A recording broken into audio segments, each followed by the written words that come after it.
Facebook page নাকি Facebook profile কোনটা দিয়ে কাজ করলে আপনাদের সুবিধা বেশি আর কোনটা দিয়ে কাজ করলে আপনাদের লস হবে বা ক্ষতি হবে?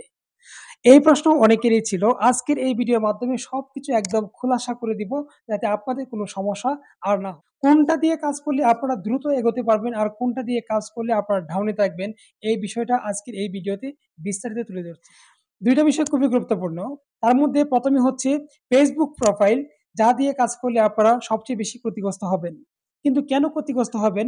এই প্রশ্নটা সবারই। আমি বলে দিচ্ছি।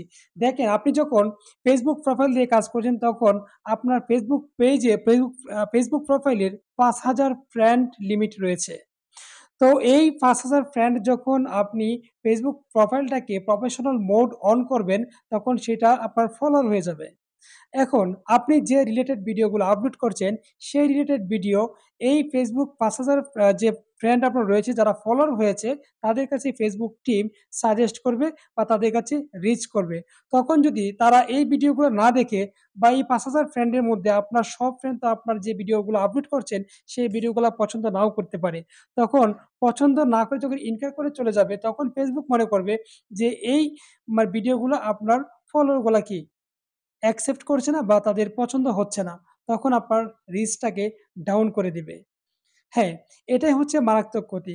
কারণ দেখেন আপনি যখন একটা Facebook প্রোফাইল দাঁড় করাবেন, যখন তারা নতুন সাবস্ক্রাইবার বা নতুন ফলোয়ার আসবে সেটা আসতে, আসতে অনেকটা সময় লাগবে।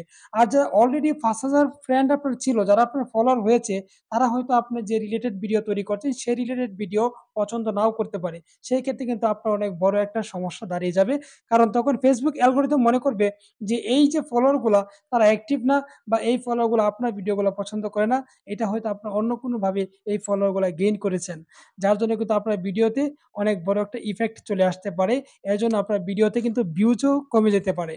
বা আপনার রিচটা কি 100% রিচ কমে যায় সবারই। বা আপনার যখন এই প্রোফাইলটা দাঁড় করাতে অনেকটা সময় চলে যায়, সেই ক্ষেত্রে কিন্তু আপনি অলরেডি একটা পেজ খুললে সেখানে কিন্তু প্রায় আপনি একদম সাকসেস হয়েই যাবেন। এবার বলি আপনার পেজের সুবিধা। দেখেন, আপনি যদি একটা পেজ খুলে কাজ করেন তখন হবে কি সেই পেজটা যখন আপনি ১ম অবস্থায় একটু স্ট্রাগল করতে হবে, ১ম অবস্থায় একটু কষ্ট হবে। যখন আস্তে, আস্তে পেজটা বড় হবে এখান থেকে যে আপনার ফলোয়ার গুলা আসবে সেই ফলোয়ার গুলা অবশ্যই অ্যাক্টিভ থাকবে এবং সেই ফলোয়ার গুলা জানবে যে আপনি এই রিলেটেড ভিডিওগুলা তৈরি করেন বা এই রিলেটেড ভিডিওগুলাই কিন্তু ফলোয়াররা দেখার জন্য আগ্রহ নিয়ে বসে থাকবে।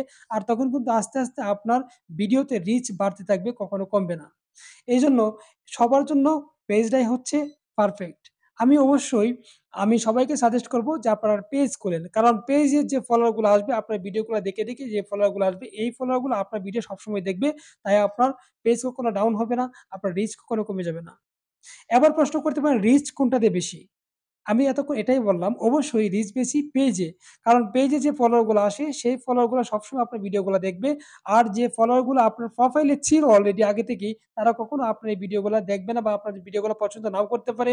আর যতদিন আপনি যত দ্রুত আপনার ফলোয়ার পেজে বাড়বে, তত দ্রুত কিন্তু প্রোফাইলে বাড়বে না।